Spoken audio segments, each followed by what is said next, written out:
Bonsoir et bienvenue à ce tout premier numéro de La Tanière. La Tanière est une émission mensuelle de la Fédération sénégalaise de football. Elle va vous faire découvrir les hommes et les femmes qui évoluent au sein de nos différentes sélections nationales. Les joueurs, les entraîneurs, mais aussi les administratifs. Mais nous allons aussi vous parler de l'environnement, des temps forts, de l'actualité, en fait tout ce qui rythme la vie de cette tanière. Voici le sommaire de ce premier numéro. Khadim Ndiaye est l'invité de ce premier numéro de La Tanière. Il est le gardien de but de la Linguère, de l'équipe nationale locale et de l'équipe nationale A. Il se livre dans ce numéro où vous allez découvrir ses différentes facettes à travers son parcours, mais aussi les témoignages de ses encadreurs et de ses proches. Vous aurez également les derniers développements de La Tanière avec les différentes sélections nationales. Enfin, vous retrouverez Khadim Ndiaye dans une interview vérité où il se dévoile. C'est ici que tout a commencé pour le jeune Khadim Ndiaye. Nous sommes au siège du Saint-Louis Football Center, dans le quartier de Diamaguène à Saint-Louis. C'est la première structure de football qui a eu à accueillir le jeune Khadim. Un parcours semé d'embûches où il a eu à éviter pas mal d'écueils. Ce qui l'a mené à la Linguère de Saint-Louis et aujourd'hui en équipe nationale locale et chez les A. Portrait de ce jeune baroudeur avec Djibi Diop. Il est exactement né le 5 avril 1985 à Saint-Louis. Du haut de son mètre 92 pour 79 kg, Khadim Ndiaye trône depuis le 25 mai 2010 dans les buts de l'équipe nationale A du Sénégal. 15 jours auparavant, il avait honoré sa première cape dans la sélection de l'équipe nationale locale. En 2002, déjà il avait été convoqué pour une présélection chez les cadets et 5 ans plus tard en 2007 pour une autre présélection chez les espoirs. Un parcours qui a débuté par les Navétanes à Saint-Louis. Un passage qui a forgé son mental de guerrier au point que certains lui collent l'étiquette de joueur ingérable. Et c'est durant ses sorties dans le championnat populaire qu'il fait la connaissance d'Amara Traoré qui, au-delà du joueur, va forger l'homme. Avec son entrée dans les différentes sélections nationales cadets, puis locales et CLA, Kha, comme le surnomment ses amis, est en train de se faire respecter dans ce métier qu'il a choisi. Il lui reste cependant un autre palier à franchir pour atteindre pleinement son objectif, s'imposer au-delà des frontières du Sénégal. Nous sommes toujours à Diamaguène, dans la maison où vit Khadim Ndiaye. Dans ce quartier, il y est adulé. Mais c'est surtout son abnégation, sa persévérance et son envie de réussir qui forcent le respect. Aujourd'hui, il fait la fierté de tout Saint-Louis. Une ville qui lui voue une admiration sans borne, aussi bien ses proches que les simples connaissances. Témoignage. jóg ci kaw Khadim Ndiaye la day jóg mu neex Khadim la mu naqadi Khadim la waaw mbir bi la dañuy sant sunu moom la ñu am moom kii daaroo Khadim Ndiaye mooy góol Sénégal Cameroun te ci kaani ñu gagné Cameroun góol Sénégal Coupe d'Afrique ñu ni Coupe d'Afrique avec Amara Traoré grâce à sama père la licence bu njëkk am Sénégal moom moo ko defaral ASC bi nii xam nga mën na ne ASC bi moom moo ko foore moo ko sos affaire yi. bëgg na trop li muy def gëm na ko itam waaw moo tax boo ko masaan gis da ngay xam ni kii à l'avenir mën na nekk grand gardien waaw ndax gëm na li muy def te am bu ko neexee bu caaxaanul soobante kenn mënu ko. Khadim lépp lu mu am lépp lu mu ñàkk ñun ñoo tax ndax dañuy toog sax ay nit daan wax naan Khadim dafa réew dafa lii réewul dafa bëgg Maison Blanche bëgg jàmm gën kii amul benn problème moom nit la xam na addina moom la miñam lu mu ne lii la amul xol li yàlla di wax naan inna Allaha ma'a saabiriin addina muñ ñi maa leen di jàppale sama bopp kii Khadim mii yàlla ma koy jàppale bopp ku yóbbu di ko xool nii rek Khadimu ñëpp la xol bu rafet la yor man lu nekk laa koy wax mais barke Serigne Touba daf may muñal xam ne rakkam laa di ko neexoon taxaw ci mbedd di ma wax lu ko neex mais def ko barke yàlla maa ngi koy ñaanal li mu bëgg ci xolam moo ko xam yàlla na ko yàlla defal si barke si baalu dafa ma am lu ma waxoon depuis li may wax ni 2000 la ñu wàññi ko ci équipe bu cadet bi ñu taxaw Léopold Sédar Senghor ci wotu Versailles 2000 li may wax 2000 la temps cadet équipe nationale ñu taxaw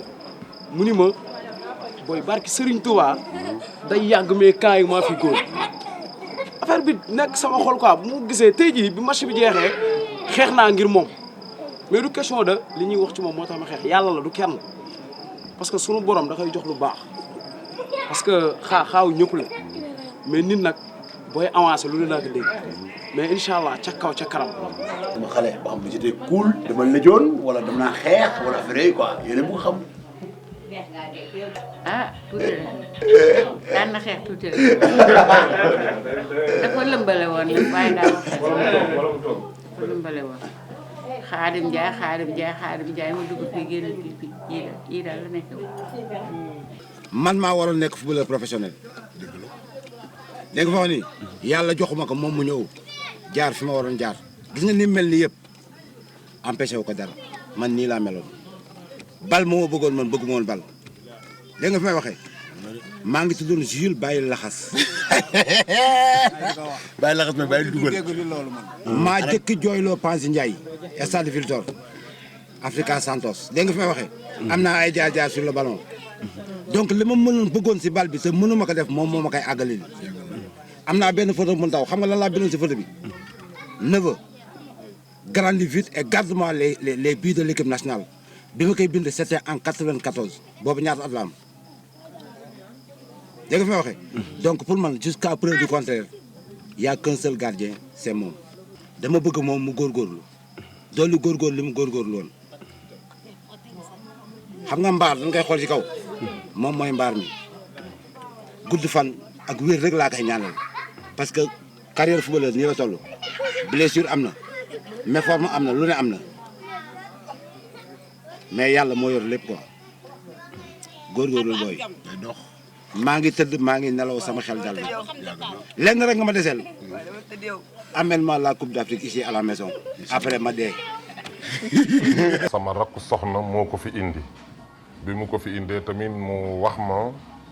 situation Xaadim ni ma am na fu ñu leen logé woon mais foofu dugg génn ba dafa bare te Xaadim dafa bëgg am tuuti concentration mu ni ma bëggoon mu ne ci kër gi ma waxtaan seeg sama soxna wax ko aussi qualité yi ma bëgg ni ko nag je vais tenter de voir vedette moom souvent du nekk toujours à l'aise mais su fekkee que ni ñëw na bu ma xoolee si ça va danaa ko fiy téye si je vois que ça va pas parce que bëgguma suma kër ay dugg ak génn bu boobaa dama koy libérer ñu d'accord si ñun ñëpp en famille ma indi ko ci kër gi mais sincèrement depuis lors que mu ñëw fii dama gis muy dem di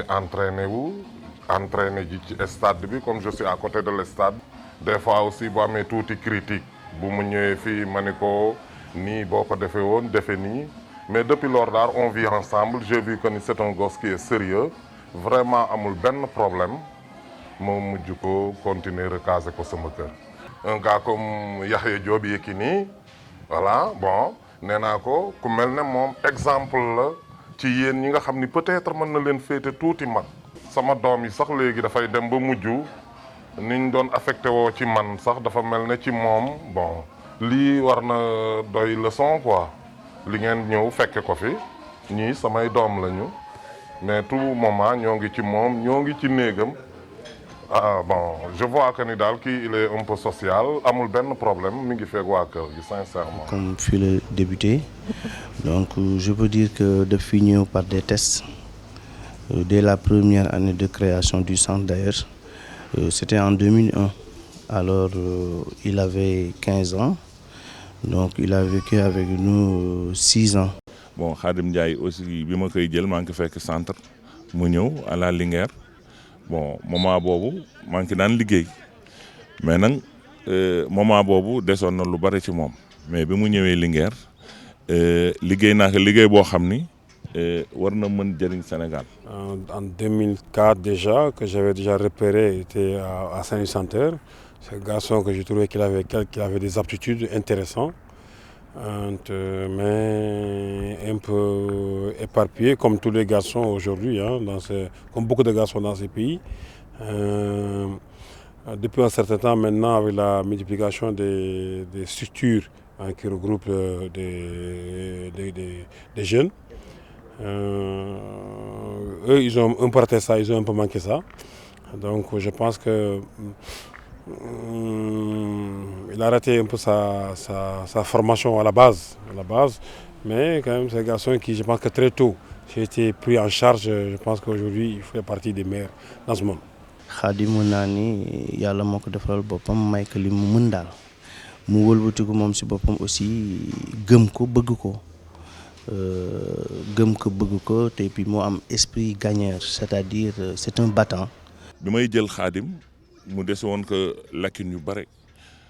mu nekk koo xam ne tamit ku neex xel la ku bëgg liggéey la moo tax ma ne que il faut que nga ñëw Linguère pour ma mën di la liggéey parce que mënuma dem ci ñaari club di ci liggéey. C'est un garçon avec qui je suis très proche, qui a un parcours intéressant sur le plan sportif, mais également sur le plan humain. Khadim était considéré un peu comme un garçon qui était tête en l'air depuis quelques années, mais avec le coaching, l'encadrement rapproché de la Linguère, notamment avec Amara, j'ai vu un garçon qui prenait beaucoup de maturité, de sérénité dans son comportement. C'est un garçon d'abord mentalement très solide, comme beaucoup de gardiens, comme pas tous les gardiens, mais comme beaucoup de gardiens un peu fou. C'est des gardiens normaux, on n'en trouve pas beaucoup, mais même s'il y en a. Et donc c'est un gardien aussi très sûr, qui a une bonne technique de prise, de déplacement, et un bon jeu au pied, aussi très tactique, très joueur.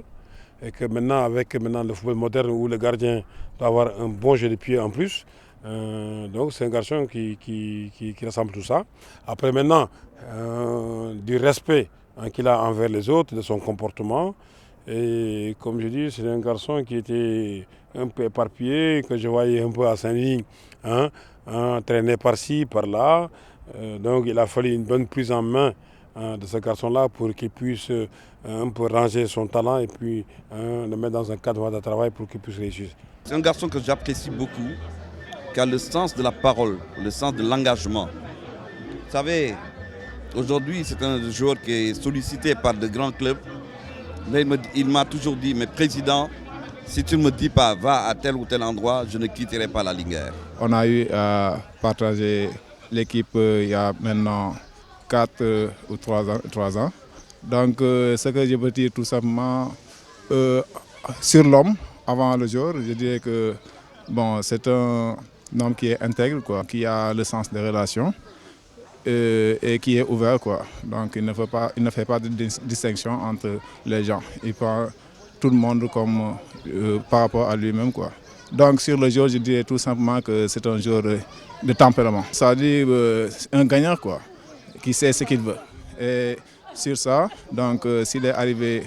à être gardien de l'équipe nationale, c'est parce que vraiment ce sont ses qualités qui l'ont aidé, malgré toutes les difficultés qui sont dessinées. Donc à un certain moment, il y a eu des problèmes par rapport à sa sélection au niveau de l'équipe locale, parce que d'aucuns disaient que c'est un joueur qui est indiscipliné, ainsi de suite. Mais avec son mental, il a su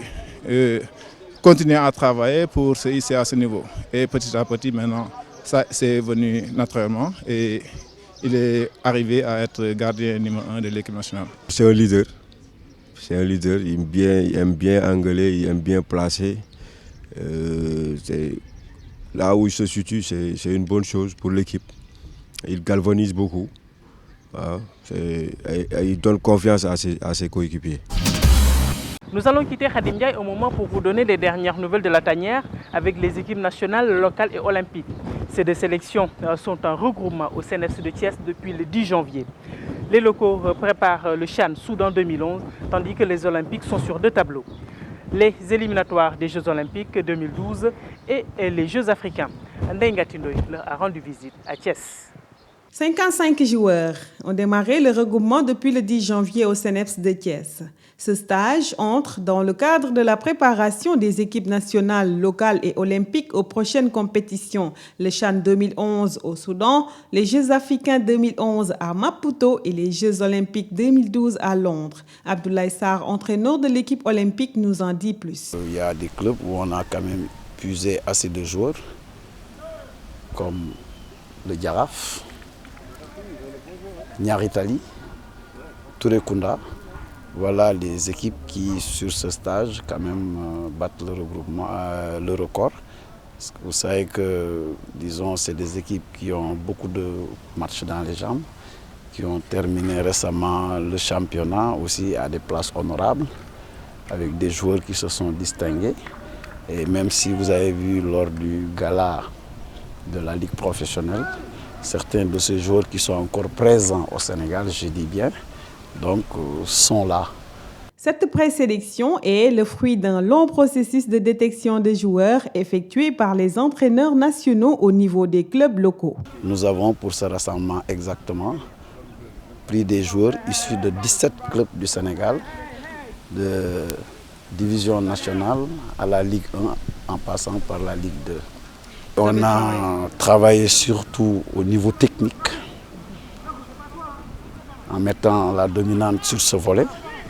Mais au niveau physique aussi, on a procédé à des tests pour avoir à peu près le niveau physique de chaque joueur. 2 absences ont été notées lors de ce premier stage. Émile Paul Tendeng du Casa Sport, en convalescence, mais qui a rejoint le groupe lors de la deuxième phase, et Djibril Sidibé du Djaraf, qui s'est absenté pour des raisons de voyage. Abdoulaye Sarr précise toutefois que les portes de l'équipe ne sont fermées à aucun joueur compte tenu de la mobilité des uns et des autres. Même les expatriés y ont une place. Là, comme on dit, c'est une présélection et au fil des semaines, on va procéder à un tri qui nous amènera pour l'équipe locale à une base qui va faire la phase finale et à l'équipe olympique à une base. Mais dans une sélection, il faut dire que les portes ne sont jamais fermées. Mais aussi pour l'équipe olympique, il y a une ouverture vers d'autres expatriés. L'ancien coach du Stade de Mbour a salué les actions combinées de l'État et de la Fédération pour la prise en charge des joueurs, sans oublier la grande mobilisation des Thiessois. Si nous sommes là, c'est grâce à la Fédération et à l'État. Donc ce sont les actions combinées de ces structures qui nous ont permis de commencer ce regroupement. Et il faut dire que ce stage va durer encore jusqu'à la fin du mois, le départ pour le Soudan de l'équipe locale. Parce que sous la houlette de la directrice qui est nouvellement affectée, tout le personnel s'est mobilisé. Un deuxième stage qui a réuni 48 joueurs a eu lieu du 17 au 21 janvier. C'est à l'issue du 3e regroupement du 24 au 29 janvier que Joseph Koto publiera la liste des 23 joueurs retenus pour le CHAN au Soudan. Une liste dans laquelle on retrouvera 11 joueurs de l'équipe olympique. L'équipe olympique, justement, va poursuivre sa préparation en vue du premier tour aller des éliminatoires des Jeux olympiques Londres 2012. Un match qui se jouera à Dakar face à l'Angola le 27 mars prochain, au lendemain de la rencontre Sénégal-Cameroun. D'autres éliminatoires, c'est avec la CAN 2012 où les Lions vont disputer la 3e journée contre le Cameroun ce 26 mars avec une réception à Dakar au moment où la République démocratique du Congo rencontre l'île Maurice. Le point de ce groupe avec Fatou Kinedem. Après une défaite à Lumumbashi face au Sénégal et un nul contre le Cameroun lors de la deuxième phase des éliminatoires, la République démocratique du Congo a une chance de se repositionner. Les Léopards n'avaient pas de coach pendant des mois, faute de coordination avec la fédération congolaise. À cela s'ajoute la polémique autour de l'actuel entraîneur, le Français Robert Nouzaré, critiqué pour son mauvais coaching. Ces limogeages au sein des équipes de la Côte d'Ivoire et de la Guinée suscitent des doutes quant aux résultats. Mais avec les attaquants comme Kalou Yituka Dioko, Kabangou Patou, Diba Yves, Loaloa Trésor et la rage de vaincre des locaux du TP Mazembe, l'espoir est permis. La RDC rencontrera l'île Maurice au Stade des Martyrs à Port-Louis le 27 mars. L'île Maurice, considérée comme le petit poussé du groupe, a enregistré une lourde défaite face au Sénégal 7-0 après avoir été battu par le Cameroun. Secoué ces derniers temps par des divergences au sein des ténors de l'équipe, l'heure était la réconciliation pour le Cameroun. Le capitaine Samuel Eto'o joue en ce moment au grand rassembleur. Il a décidé d'enterrer ses différends avec Alexandre Son qui était exclu de la tanière avec Carlos Kameni et Hachi Emanon lors du mondial en Afrique du Sud. Le retour est probable. L'entraîneur Xavier Clémenté est allé à leur rencontre. Les Lions indomptables doivent aussi surmonter la crise constatée sur le management. Xavier Clémenté qui est justement pointé du doigt par la fédération lors de la deuxième journée des éliminatoires pour mauvais coaching également. Après son nul à Douala, le Cameroun qui récolte 4 points va à la rencontre du Sénégal en mars à Dakar. Un match capital pour les Lions indomptables. Vainqueur en 2 journées, le Sénégal avec 6 points sur 6 est toujours en tête du classement. Le Cameroun, en zone de turbulence, est tenu de faire un résultat positif face aux Lions de la Teranga pour se mettre une pression supplémentaire. La RDC favori face à l'île Maurice reste en embuscade. Pour une première participation à une CAN cadet, le Sénégal est rentré avec un total de 2 défaites et une victoire en 3 matchs au premier tour. Pourtant, le sélectionneur national Boukounta Cissé tire un bilan plutôt satisfaisant de ce Rwanda 2011. Il donne les détails dans cet entretien avec Fatou Kinedem. Je pense que c'est un bilan de satisfaction. Quand on sait que c'était pas évident de se qualifier pour cette Coupe d'Afrique-là, parce que quelque part, la fédération venait d'être montée. Donc, le petit développement n'est pas encore en place. Donc, c'est sur le tas qu'on a construit une équipe avec notre expérience, avec notre vécu, pour aller à cette Coupe d'Afrique. Je pense donc qu'il n'y a pas encore un travail qui devrait produire un résultat tel. Nous avons fait preuve d'expérience, nous sommes allés chercher des garçons qui avaient une certaine formation.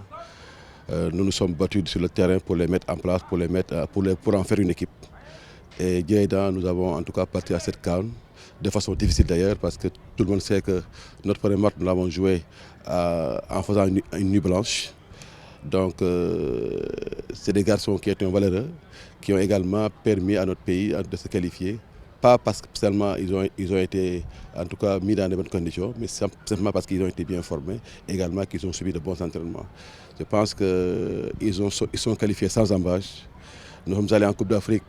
Là, c'est là-bas où on a des difficultés, surtout parce que simplement notre capitaine a été quelque part éliminé de notre groupe. Donc il fallait le remplacer à 2-3 jours de la compétition, ce qui a été fait. Mais quelque part également, le jour qu'il a remplacé n'a pas été remplacé lui-même. Donc c'est sur place qu'on a compris qu'on avait un problème milieu de terrain et que quelque part, il ne s'agit pas seulement de jouer, mais également de savoir empêcher de jouer. On a su jouer, on a su convaincre, on s'est créé d'énormes occasions de but dans ce tournoi-là, mais quelque part, c'est sur le plan défensif qu'on a eu des difficultés. Et là également, c'est parce qu'on n'a pas su rectifier le tir quand on nous a éliminé nos 2 joueurs. Donc c'est un bilan positif pour une première participation. Le Sénégal a montré un bon visage. Le Sénégal a prouvé en tout cas à l'opinion qu'ils avaient une bonne équipe de football et que quelque part ce groupe était à en tenir. À part ces quelques lacunes que vous venez de souligner, est-ce que vous ne pensez pas qu'il n'y a pas eu en tout cas trop de pression sur eux parce qu'on les parlait déjà de la qualification pour la Coupe du Monde? Peut-être qu'il y a ça, c'est des garçons de 17 ans donc, qui ont encore cet esprit égocentrique. Donc quand ils battent le Brésil, quand ils battent le Ghana, quand ils battent en tout cas d'autres équipes qui ont une renommée internationale, donc ils peuvent se monter la tête, ça n'a pas arrivé, donc c'est même dans les matchs, on a vu ça, on a vu qu'on avait des occasions de but qu'on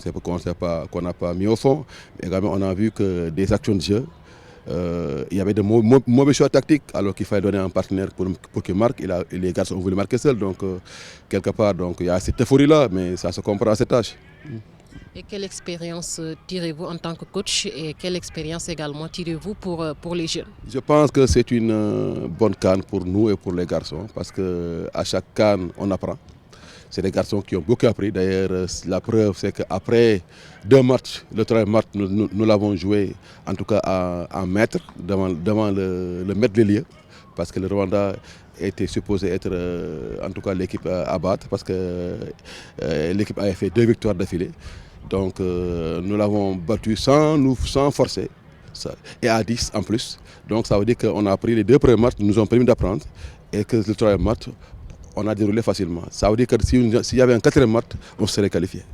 Et quel est le programme que vous comptez décliner à présent? Le programme, c'est la fédération qui en tout cas, qui le met en œuvre. Nous, on ne fait que donner en tout cas notre programme sur papier. Et dans le cadre, je veux dire, du renforcement, bien sûr, du programme, est-ce que vous comptez en tout cas renforcer ce programme justement pour compléter toutes les lacunes, je veux dire? Mais forcément, il s'agit maintenant de trouver à ces garçons-là, comment on appelle ça, des matchs de FIFA. Parce qu'il n'y a que la compétition pour aguerrir, il n'y a que la compétition pour former. Donc si ces garçons-là ont tous les mois ou tous les... Vous voulez dire qu'il manque de compétition aux garçons? Forcément, nous n'avons eu que les 3 matchs de qualification pour nous former. Avant, il n'y avait rien du tout. Et après, on a joué un match contre le Brésil dans le cadre du FESMAN. Donc nous n'avons pas encore atteint ce niveau de formation ou de préparation que les autres pays ont atteint en mettant en tournoi des matchs amicaux aux joueurs, aux équipes. Donc forcément, il faut qu'on en aille là. Il faut que ces garçons-là aient à jouer 15, 20 matchs pour se préparer. Donc je pense que ce n'est pas le cas encore. Après la CAN cadet dans la catégorie jeune, les Olympiques également vont entrer en lice à la fin de ce mois de mars. Comme vous l'a dit plutôt Ndeye Ngati Ndoye, elle s'est d'ailleurs entretenue avec Mbaye Diouf Dia, le responsable du football jeune à la Fédération sénégalaise de football, sur le programme des différentes sélections. Aujourd'hui, personne ne peut dire que le Sénégal n'existe pas en compétition de jeunes. Quand les juniors éliminent le Maroc, la Tunisie et l'Égypte, quand également les cadets éliminent le Libéria, la Guinée pour aller se qualifier, je crois que maintenant il faudra compter avec les catégories jeunes en compétition continentale. Ce qui prouve aujourd'hui qu'ils sont fin prêts pour attaquer dès l'année prochaine les phases d'éliminatoire, parce que sur 2 ans, nous allons reprendre, mais dans la sérénité. Et Inch'Allah, vous verrez une autre équipe du Sénégal beaucoup plus aguerrie et maintenant pleine d'expérience. C'était ahurissant. Vous retrouvez des 20 cadets qui, au bout d'1 an ou de 2 ans, disparaissaient dans la nature. Les juniors, la même chose. Donc je crois que nous allons mettre un système de tamis qui nous permettront, une fois que les juniors ou les cadets se déclassent, d'aller à une catégorie supérieure. Et ça, je crois que nous allons le réussir. Les moyens ne suffiront jamais pour bâtir une grosse équipe. Ça, il le faut, c'est important. Je crois que toutes les équipes, vous voyez à la télévision, parce qu'on n'a pas été, vous voyez que l'ensemble des sélections, même des petites catégories, ont tous pratiquement des coachs européens. Vous voyez, ça veut dire que les pays investissent quand même sur la petite catégorie. Nous avons l'expertise sur place qui nous permet d'aller à un pas où on a éliminé beaucoup d'autres clubs, d'autres nations également. Et je crois qu'il est important, comme l'a fait l'État, qui a dépensé plus de 300 millions pour que ces jeunes-là, tant en cadet qu'en junior, qu'en préparation, déplacement, billets de transport, nous tirons le chapeau. Mais nous réclamerons tout le temps beaucoup plus pour qu'au bout du compte, qu'on ne dise plus que nous avons péché parce qu'on n'a pas une mauvaise préparation. Aujourd'hui, c'est ce que disait tout le monde. Quand le Sénégal perdait, c'est une mauvaise préparation. Aujourd'hui, nous avons perdu faute d'inexpérience. Et ça, je crois que c'est les compétitions qui peuvent vous aguerrir au fur et à mesure. Nous allons dans cette dernière partie retrouver Khadim Ndiaye. Dans une interview Vérité, il retrace son parcours, assène ses vérités, dessine ses perspectives en club comme en sélection. Sama carrière football maa ngi commencé 2000 parce que avant muy football basket laa doon def xam nga. basket nga commencé. waaw peut-être sax basket bi moo ma dimbali sax ma nekk gardien bi affaire yi. xam nga après bi ma fi ñëwee vacances yi parce que man Louga laa dëkk quoi mais chaque année fii laa ñëw vacances ndax sama maam léegi ma fi ñëwee ma fekk fii samay copains yi doon jouer nawetaan cadet jamono yooyu. Après ñoom amoon lépp quoi góor la ñu amuloon xam nga puisque su ma neexoon di wax damay jouer affaire yi mën naa bañ a jouer amuñu gardien man leen man gardien laa ak basket bi moo ma aidé ma dem jouer nawetaan cadet yàlla def année boobu ñu dem ba départemental ñu jël ko te encaissé ma bi affaire yi. boobu ban équipe la woon. cadet HLM. xam nga après loolu centre bi ibbi président centre bi ñëw séance nawetaan fii. dama la bëgg récupérer pour nga toog Ndar affaire nga football centre bi expliquer ma ne ko avant tout da ngay dem nga waxtaan ak sam papa peut-être moom mën na ma transférer ma àggale samay études Ndar après may entraîné waale mu def loolu. boobu yaa ngi doon jàng en même temps. waaw maa ngi doon jàng. ban classe nga toll woon. 3e. mu def loolu ab mu defee loolu après sama papa jox ma ko ma transféré ñëw fii après puisque Sénégal étude ak sport bi mënul dem parce que heure yi ngay jàngi pratiquement heure yi ngay entraîné. ma dem ba benn instant ñu dem coupe du Sénégal di jouer quart de finale affaire après ma opté football ma ne waxtaan ak sama papa magal Touba ma dem Touba ma waxtaan ak sama papa ma ko ni ko dama bëgg bàyyi jàng mu ni ma demal ñaanal naa la lu mu mën a dimbali naa la dimbali kii nii sama xarit la mooy sama xarit benn bakkan keneen ku may àndal tamit bëriwul sax ñu may àndal moom la ak beneen nit Mali Fall ñooy même à ñuy ànd tout le temps lenn moo ñu tàqale mooy may dem entraînement wala ñoom ñuy liggéey waaw te moom li tax mooy jàpp ko lii la quoi parce que nit bu la yéenee jàmm rek xam nga nit la tamit nit dina la yéene jàmm di wax ak yow lu la neex xam nga mi ngi lay lor moom dañuy waxtaan man moom dañuy wax daf may wax dëgg dañuy jàppante ni wax mais xam nga sa xarit noo koy xamee su lay wax dëgg nii après su la ko waxee tey si guddi boo xëyee suba li mu war a def da koy def xuloo ngeen démb si guddi métti na mais bu xëyee suba li war sa diggante moom ak li mu la war a wax dala koy wax fàtte na loolu quoi kooku mooy xarit te noonu lay dundee ak man noonu des fois dama koy mbala ñu dikk kaañoo ba mu xundu. Khadim yow yaa ngi commencé centre football center. waaw. ban année nga fa dem. centre bi 2002. waaw mooy sa première année centre bi ci lañ jël coupe du Sénégal cadet ñu nag Jaraaf ñoo final ñu dóor leen 2-0 après ma joué fa junior ma joué fa ma déclenché senior joué fa D3 ñu monté D2 ma joué fa D2 xam nga après àdduna dafa am fa ba fu tollee jeune comme li ma Amara wax rek footballeur boo nekkee xale nii bul xalaat xaalis centre bi ba fa nekkee xalaatuma xaalis dama doon ñafe pour wane sama bopp xam nga léegi ma dee nag ba mu leer na man mii xam nga fi ma toll nii mënatuma papa may ma parce que ma nekk centre bi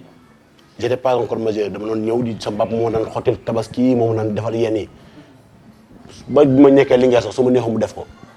mais man tamit nit laa quoi xam nga am na wax bu fa tollee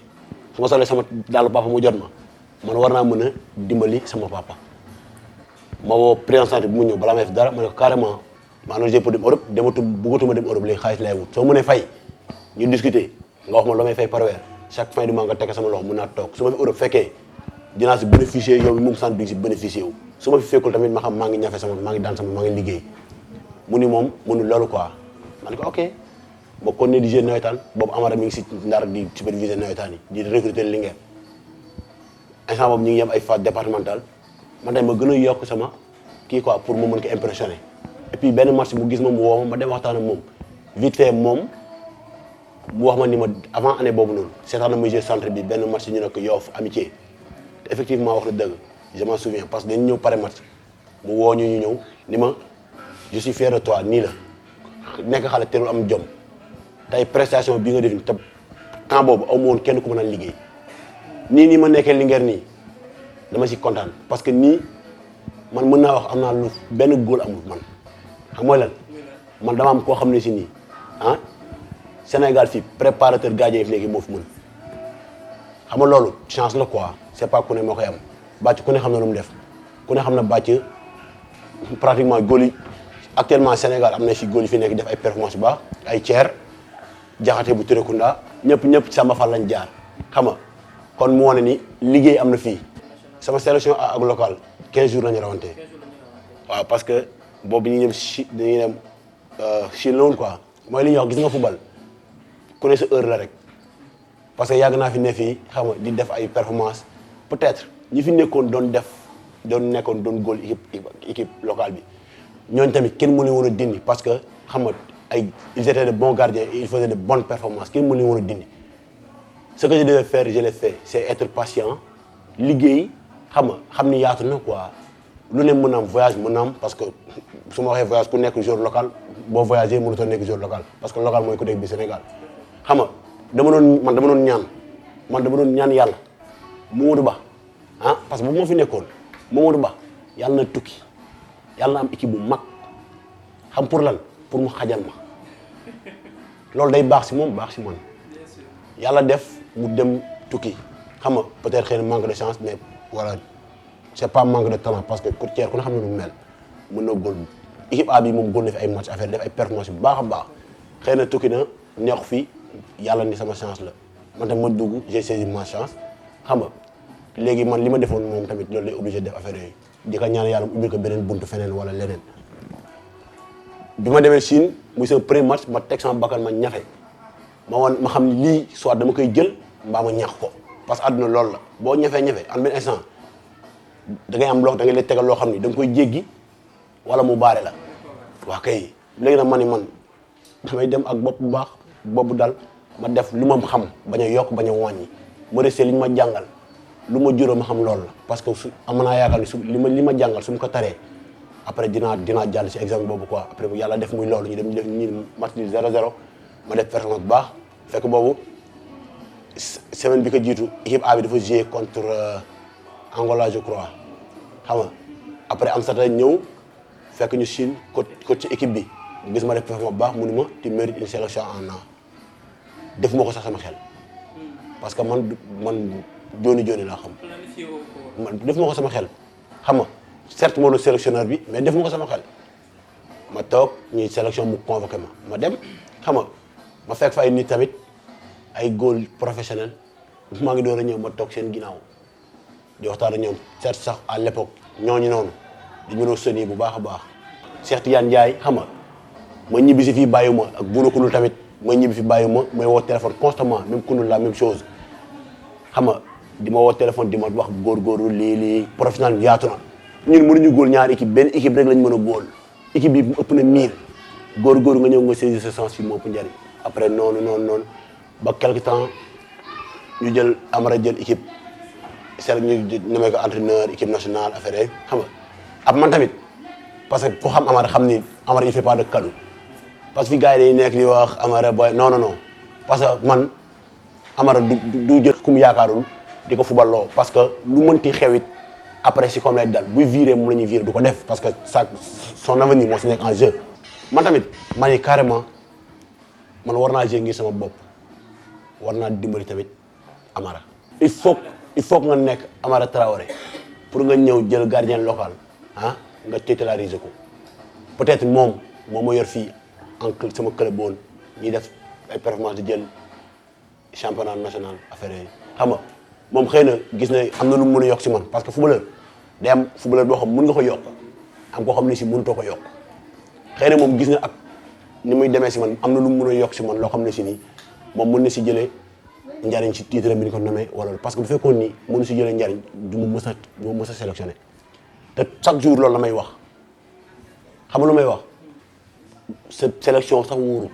parce que sans performance yu baax sama club mënuñu ma sélectionné ma deful performance yu baax sama club kenn parce que mënoo fi nekk sans club ñu ne woo équipe loolu amul fenn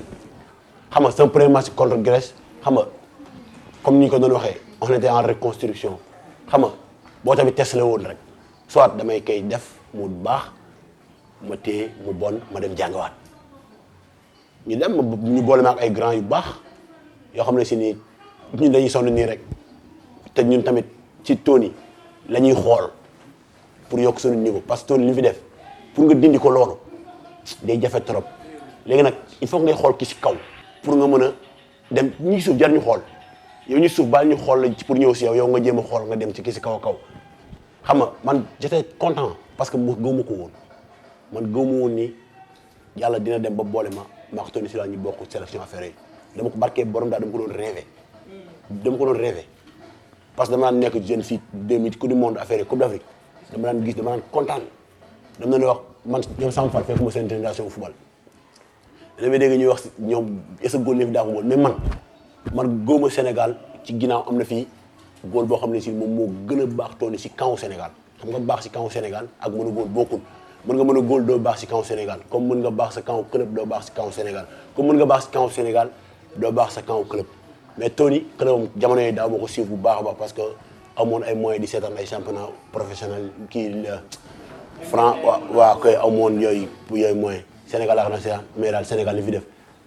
moom balaay góol di ko dina yàgg te ci moom la ñuy xool pour yokk suñu niveau affaire yi te tamit war na ma ni ma soxorul moo tax nit ñi dañuy wax nii rek parce que bu may dugg moom mënoon na wax ni moom c'est un professionnel plein am na lu muy am mi ngi gagné viom yàlla macha allah quoi mais defu ko daf ma woo daf ma si kaw ni ma rax ma ne ka mun ma yow la yàlla taba góor-góorlul xam nga concentré wu xam nga def comme li nga naan def sa club ñoom mosuma la gis nga jouer sa club soo amul talent kenn du la fi indi defal li nga naan def soit naturel sa premier bal na nga fexe ba na nga ko dugal sa ay gants nga téye ko nga jël confiance après tu verras que li nga def dafay yomb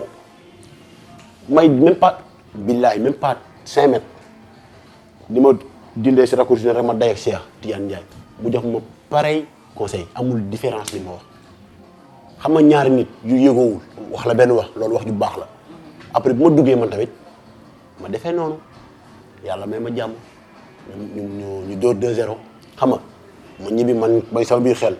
may nag nii amatul caaxaan amatul dara li ma doon dund démb mënuma ko dund après ginnaaw loolu bi ma ñëwee fii nag xam nga parce que yàlla moo ma def leen yàlla moo def man xam nga fii Ndar dafa fi am code de popularité quoi du man nag du ma dara tamit yàlla moom moo def loolu parce que Ndar dafa bëgg doomam man je suis de père Louga toi maman Saint-Louisienne doomu Ndar dafa bëgg doomam man vie football dinaa si yéex a nit laa ko damay jummee dinaa si jummee dina raar parce que man Kër Amara fa lañ ma formé sama plan carrière football foofu lañ ma ko formé te Amara su ko leeroo mat naa mun naa demal sama bopp du ma nangu mu bàyyi ma génn këram du ma nangu libéré mukk parce que Amara moom du entraîneur si man moo tax nit ñi dañuy wax nii rek Amara man bi may yore boobu sax waxu gun ay waxu équipe nationale wala ay waxu leneen man naa wax sa baa damay Linguère bu ma ko fu ne man Amara sa baba déplacé wu ñëw ba si Amara ne ko carrément sama doom ji dama ko fonk comme nee na dafa bëgg liggéey ak yow jëlal may naa la ko jox naa la ko man nekk këram def naa fa 2 ans bu ma def mu formé ne ba mu des fois début bi daf ma doon dicté lu may def benn instant dafa dem ba mel ne ku ma fàtte fekk fàttewu ma dafa ma doon testé ba xam man li mu def si man mun naa demal sama bopp wala mun ma demal sama bopp parce que bi ma ko interpellé si loolu dafa ni ma boo demee Europe doo gis Amara sooy toog fii ma lay wax naa la defal lii defal laa dafa yomb mais des fois dama lay testé ma xool waa kay tey boo demee Europe doo gis Amara entraînement des fois dañu leen entraîné 8 heures wala 7 heures mu dëgg si kër mu yeew yóbbu ma si otom benn jour dama yeew moins 5 fekk dem na te aw ma droit tardé entraînement ma génn xoolal corniche ak stade bi def naa ko moins de 5 minutes barke borom daal parce que man bugguma tardé entraînement parce que entraînement laay respecté mooy may performance bu baax match ba mu mun a may sélection loolu noonu su ma ko mënul yokk maanaam ñu woo ma 7 heures ma dem 6 heures du ma ko wàññi man moom du ma dem sabar man xoolal du ma dem sabar du ma baal ah man fu ay nit daje du ma fa dem. jéenaa équipe à 5 matchs xam nga yàlla suturaal na ma def naa fi ay football moo mel noonu xam nga contre Congo xam nga malgré tout li nit ñuy wax yow yaa ngi foon yow xam nga ni man match bu baax laa def contre Congo mais tamit Sénégalais mooy xalaate noonu xam nga ñoom du ñu gis lu baax loo def affaire yi te damay sant yàlla ba mu loolu bu neexee victoire parce que suñu poste moo garaaw mun nga def match 89 minutes 0-0 90 minutes nga def benn erreur mu dugg ñu ni góor moo yàq match bi te loolu noonu man lu critique bu positif laa ko jëlee quoi parce que loolu mooy tax ngay am expérience quoi football il faut que nga daj yenn affaires yi parce que l'expérience ça s'apprend c'est un vécu quoi da koy dund xam nga man xam naa bu baax lu ma xëj teg loolu néewal moo ma teg loolu boo ëllëgee du ma néewal ëllëgee yàlla mën def ma daj benn erreur après noonu la rek lu ma daj erreur dinaa ko jàngat lu ma daj erreur dinaa ko jàngat ba keroogee même expérience li ma jege dana li metti trop kii dama ko woo téléphone xol xaw na jooy dama wax nit ñi lii ma ne ko booy naa ma ne ko noonu la garaawul lii la yàlla wax parce que man match boobu noonu bii ne bëre 5 minutes ah xam nga 4-2 la man j'étais confiant ba nga xam ne gëm yaakaar mu sax ñee dinañ dugal affaire yi mais tamit noonu la def ma war na ni ma niveau yi yamuñu depuis boobu léegi daal ma neexee fii ah sant yàlla ko affaire yi parce que maa ngi lekk bu baax maa ngi naan ñii samay rax lañ kay ku jëriñee raxu kii la du nangu sama équipement tilim maire bi tamit la même chose du nangu sama équipement moo sama xaritu yaay la du nangu sama équipement tilim xam nga heure ndekki damay ndekki ba suur këll su ma demoon ba fajar mu ñëwee naa fekk te ndekkee ma fi naa fekk ndekki naa fekk añ danaa fekk reer kon mu leer na ñii dala boole si kër gi affaire yi paa bi mi ngi sant yàlla moom xoolul lu ma am xoolul lu ma ñàkk defal ma ko daara nag xoolal barke borom daara du dara du ma ko defal xëy na moom lenn laa koy defal man mooy football neex na ko moom du footballeur peut-être dafay xool si man di kontaan parce que bëgg na football mais du footballeur moo tax nit booy dimbali da ngay dimbali rek te yàlla tax amaana sax di nga dimbali nit après mu paree jariñ keneen moo tax booy def rek xam nga defal te yàlla tax quoi moo njariñ quoi ba ngeen defu gisal jigéen moom daf bokk si dund góor mais ëppal si baaxul ëppal si baaxul xam nga su ma toogee fii di la wax man du ma def man awma du ma def dund jigéen xam nga da ngay xam man mii damay wax loo xam amul ku déglu la ngay wax loo amul xam nga instant bii nii man dama lay wax dara jabar laay wër waaw test laay def ñaata ngay testé fi mu ne non damay testé xoolal non examen la xoolal damay testé xoolal su ma gisee koo xam doy na ma wuruma ko rafet de man na nga am sama yërmande sa xol rafet man kooku laay wër wuruma taar de man wuruma taar naa gis kii comprendre na sama situation ah xam na li may dund xam na li ma bëgg parce que nit moom bu xamee li ngay bëgg rek dina la jàppale parce que boo xamee diw footballeur dafa am lu muy dundee ngay dundee ak moom noonu ay da nga xam ne kii dala bëgg jàppale mais boo nee damay ànd ak diw ah yow nga bëgg sax guddi diw gën a ñëw seen kër wala sax guddi nga dem si moom wala lii wala laa mais yow bëggoo diw da nga bëgg postéeroo diw da nga bëgg ànd ak diw pour am tur te man nag dama dul nangu ku ma postéeroo man du ma nangu kuy ànd ak man diw tur du ma ko def démb moom lu weesu raawul dama doon nekk nawetaan bi lii la mais weesu naan nawetaan man benn année bu ma fi jëlee départemental fii laa taxaw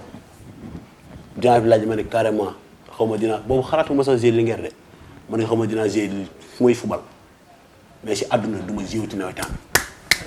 ren jël naa ci lépp di 3 ans lépp jël naa ko cadet senior lépp journal départemental régional lépp jël naa ko 3 ans lu ma fay defati kay léegi damay wëri championnat baa ngi nii jël naa fi coupe du Sénégal jël naa fi championnat yàlla dimbali na ma xam nga fay récompensé ma nekk 2 fois meilleur gardien ligue pro bi man xam nga léegi luy sama ambition ah nu ñuy qualifier coupe d'Afrique pas qualifier sax dem jëli coupe d'Afrique parce que mënoo jëli coupe d'Afrique doo qualifier xam nga dem def fi Sénégal yemoon coupe du monde bi am Brésil ñu dem ñu romb foofu dem jéem a xeex coupe parce que am nañ potentialité am nañ équipe bi parce que différents championnats yi ni ñu suivre yëpp muy Danemark Angleterre France foo dem Allemagne ñi fay dugg meilleur buteur yi nii da nga leen di ay Sénégalais lañ ko affaire kon mu leer la am nañ ñoo xam ne si ñoo ngi dugal football dugal la te doo encaissé si ginnaaw ay baax la ñu am ay ñoom Bayel Malikou Diawara Kader ñooñu fu ñu taxaw xam nga mooy loolu quoi affaire xam nga militaire yi ñu am kenn amu leen militaire yi am kenn amu leen kon ñun am nañ équipe bi si ginnaaw li ëmb équipe bi mais am nañ cerveau yi toog si baam ñoo xam ne si mën nañ génne talent joueurs yi te loolu équipe bu amee loolu xam nga dara jomb ko quoi en plus équipe boo xam ne si nii boo xoolee caractère équipe bi da ngay gis caractère souriant da ngay loolu suñu la ci football quoi. waaw man maa ngi nii man gars yi bu leen neexoon mën nañ rek man joueur local la bu ñëwee regroupement pare na ci man du ko def de man mu xoolal laal kii marqué borom daaru sama gars yi xoolal bis bu ne dañ lay woo téléphone ba récemment bi ni mujj kii trêve bi ni mu gàtt Ndiaye dem Papis si lañ ñëw woo ma téléphone dañ bëggoon ñëw Ndar mais dafa xat Ndiaye le 29 la ñibbi Thioune la même chose dañ may woo téléphone ñoom ñëpp dañ may woo di ma nem ak di ma booy góor parce que xam na ni min coupe yi nekk Europe ak milliards yooyu ñoom mun ñu ko jeexal léegi nag balaa ñu ñëw di jéem a jël seen xaalis di ma ko jox voilà caa ñu jéem ma sonj ma nekk fa ma tibbal la may tibb man tamit ñëw dimbali sama famille waaw. est-ce que yow mës nga am contact une équipe européenne wala beneen équipe daal professionnelle à l'extérieur. aw ma contact parce que man dafa am koo xam moom moo gérer loolu xam nga parce que bëri na fi footballeur yoo xam ne si nii après seen carrière dañ ko bazarder noonu. chaque jour que jëfee damay laaj bàcc gars yi dañuy nekk di liggéey bàcc danga xam ne nga dof ma ne ko non bàcc dofuma waaye bu ñu dóor a yet sama ndigg lañ koy dóor ma la koy joxaale kaa ñu liggéey ma ne ko kaa ñu liggéey fii toll nii xam nga àgg ci kaw ak yomb mais toog faa jafe agoo sommet dafa yomb trop mais nga toog fa moo jafe bëri na fi ñoo xam ne si da ngay gis ñu nekk nii si kaw rek après nit ñi commencé wax kërëj après ñu baissé la garde af dellu man moom yàlla moom may boobu doole man amul si àdduna lu ma mën a déstabiliser man xoolal war na yàlla su ma demoon suba ñu convoqué 23 équipe nationale A bokk mu si xoolal xam nga lu may wax li may wax Joseph Koto mën na ma seede ana benn bi i ma wax daaw di jéeg dañ ñëw présélection 56 jours jëluñu ma ñibbi ma dayale gars yi moom sonj leen affaire yi neen boo leen demee du yéen rek quoi ñun joueurs locaux yi nekk fi demuñu jouer pour nous aussi quoi parce que dañ soxla trophée boobu parce que dina tax daan gën a siiw championnat Sénégal affaire yi quoi ku ne mën na am buntu affaire yi kaay dem mu ñëw ba si moom ni carrément du ma la reproché dara choix la peut-être gisoo ma te man maa ko def parce que man maa la woon lu tax gisoo ma wala bu ma lay wanee sax lu xam ni gis nga ma peut-être ñi fi ne nii moo leen dara ma ne ko man dinaa la créer problème yow man maa ko wax ma ne ko yow barki yàlla dinaa la créer daal may jëf fekkee na ko boobu annexe ba ma ne ko yow dinaa la créer problème équipe locale bi man dama siy ñëw par force damay góor parce que lan la terrain la rek ñafe ah ñuy seetaan nga def performance ñu xëy bindi presse bi wax booy bi lii booy bi laa ñuy xaaral nga ñëw nga confirmé waat ñuy xaaral nga ñëw nga confirmé waat mais man may dem équipe sélection équipe locale mais daaw jéeg mais dama xool championnat sama club fii ñaata match laa fi joué 20 et quelques matchs ma jël 3 bi yoo xam ne si xoolal bu démb doon tey 3 bi yooyu duñ ko jël 3 bi yooyu duñ ko jël bu démb doon tey parce que du ay bi yoo xam ne ay suñu ay erreur individuelle affaire quoi xam nga mais tamit dina jafe teel nga def championnat te doo ji parce que dafa am football dafa am gardien am bon gardien am un très bon gardien. gardien mën nay jàpp lu muy jàpp lu war a dugg ah ok bon gardien mën na def 6 matchs def erreur par 6 matchs def erreur un très bon gardien ay day jàpp lu war a jàpp génne lu war a dugg dina ko baal par 15 matchs mu def benn erreur un très très bon gardien léegi nag man nag dama bëgg nekk un très bon gardien. Et c'est sur ce face-à-face que nous allons nous quitter, tout en remerciant l'équipe d'Afrique Multimédia qui m'a accompagné pour réaliser cette émission. Et nous nous donnons rendez-vous le mois prochain, s'il plaît à Dieu.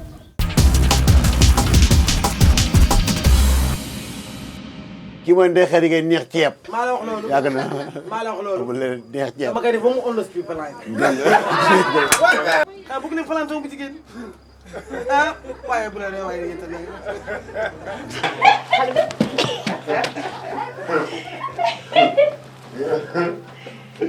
ah yow xam nga bëri léegi